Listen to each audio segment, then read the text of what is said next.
Você sabia que quando alguém falece, seus bens não desaparecem? Eles são transmitidos aos seus herdeiros conforme as regras do Código Civil. Mas quem tem direito a essa herança? O que acontece se a pessoa não deixar testamento? Hoje vamos explicar, de maneira simples e objetiva, como funciona a sucessão hereditária no Brasil. A sucessão hereditária é um processo legal que determina quem recebe os bens, direitos e dívidas de uma pessoa falecida.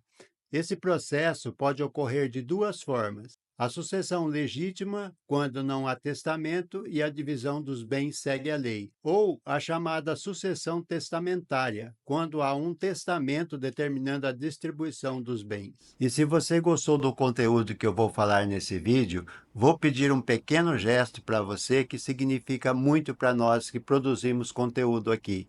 Deixe o seu like. Quando não há testamento, a lei estabelece uma ordem de prioridade para os herdeiros. Primeiros estão os descendentes, filhos, netos e bisnetos, que têm prioridade na herança. O cônjuge ou companheiro também herda, conforme o regime de bens do casamento ou da união estável. Depois, em segundo lugar, vêm os ascendentes, que são os pais, avós, bisavós, e se não houver descendentes, os pais herdam.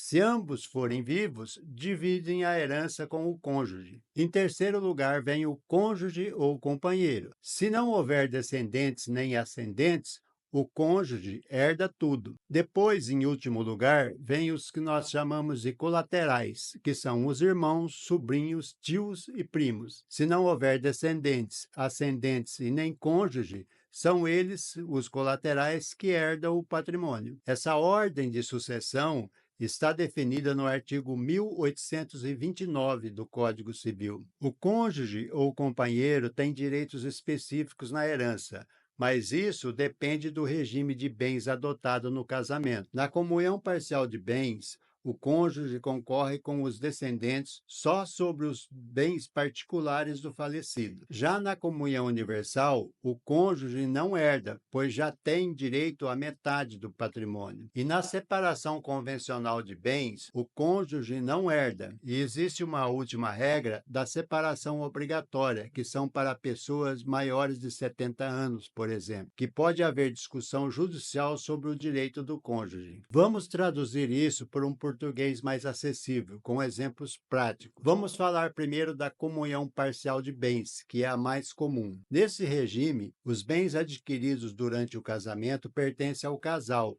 mas os bens que cada um já tinha antes de casar continuam sendo só seus. Vamos dar um exemplo prático. João e Maria se casaram pelo regime de comunhão parcial de bens. Durante o casamento, compraram um apartamento juntos. João também tinha um carro antes de casar. Quando João falece, Maria não herda nada do apartamento, porque ela já é dona da metade, mas pode herdar uma parte do carro, porque era um bem só de João, ou seja, era um bem particular. Depois, os filhos dele dividem a herança do carro com ela. Vamos ver agora como funciona na comunhão universal de bens. Aqui, tudo que o casal tem, seja adquirido antes ou depois do casamento, pertence aos dois em partes iguais. Um exemplo prático: Carlos e Ana casaram-se em comunhão universal de bens. Quando Carlos morre, Ana não herda nada, porque ela já é dona da metade de tudo. A outra metade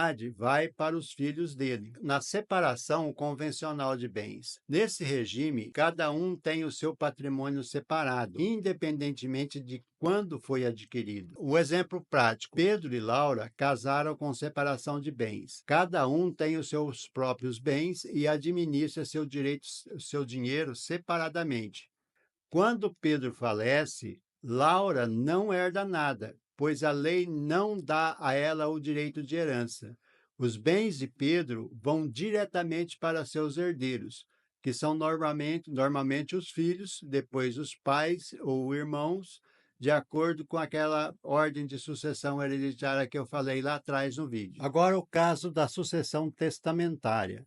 Se o falecido deixou testamento, ele pode dispor de até 50% do seu patrimônio para quem quiser. A outra metade é destinada obrigatoriamente aos herdeiros necessários, no caso, os descendentes, ascendentes e cônjuge. A sucessão testamentária acontece quando uma pessoa faz um testamento para decidir o que será feito com seus bens depois que morrer. Mas nesse caso, existe uma regra importante: ele só pode decidir livremente sobre metade do seu patrimônio. A outra metade deve obrigatoriamente ir para os herdeiros necessários, que são, como eu já disse, os filhos, pais, se vivo, e o cônjuge. Vamos dar aqui um exemplo prático. Imagine que João, um senhor viúvo com 2 filhos, tem um patrimônio de R$ 1 milhão. Antes de falecer, ele faz um testamento deixando R$ 500 mil para o seu melhor amigo, o Pedro. O que acontece? Como João só pode decidir sobre metade do seu patrimônio, os R$ 500 mil para Pedro são válidos. A outra metade, os outros R$ 500 mil, será dividida entre os herdeiros necessários, no caso, os 2 filhos. Então, no final, Pedro recebe os R$ 500 mil que já estava no testamento e os 2 filhos recebem os outros R$ 500 mil, R$ 250 mil para cada um. Se João tivesse tentado deixar todo o patrimônio para Pedro, o testamento seria anulado parcialmente e os filhos receberiam a sua parte de qualquer jeito. Quando uma pessoa morre e não tem herdeiros conhecidos, nem deixou um testamento, os bens dela ficam sem dono temporariamente. Esse estado é o que nós chamamos de herança jacente. O que acontece depois? O juiz nomeia um administrador para cuidar desses bens. O Estado aguarda por até 5 anos para ver se aparece algum herdeiro legítimo.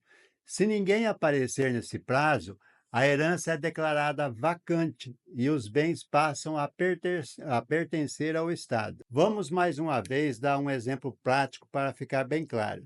Imagine que a Dona Maria, uma senhora solteira, sem filhos e sem parentes próximos, falece deixando uma casa e uma conta bancária com dinheiro. Como não há herdeiros conhecidos nem testamento, seus bens ficam jacentes, ou seja, sem um dono definido. Então, aí um administrador é nomeado para cuidar do patrimônio e pagar eventuais dívidas da falecida. Durante 5 anos, o Estado aguarda para ver se aparece algum parente legítimo para reclamar a herança. Se ninguém se manifestar nesse tempo, a herança é declarada vacante e os bens passam a ser do Estado. Resumindo, se não há herdeiros nem testamento, o Estado fica com tudo. Entender a sucessão hereditária é essencial para garantir que os direitos dos herdeiros sejam respeitados e evitar problemas futuros. Se você deseja planejar a sua herança ou tem dúvidas sobre um caso específico, consulte um advogado especializado. E se lembre, um testamento pode ser uma boa forma de evitar conflitos familiares. Até mais!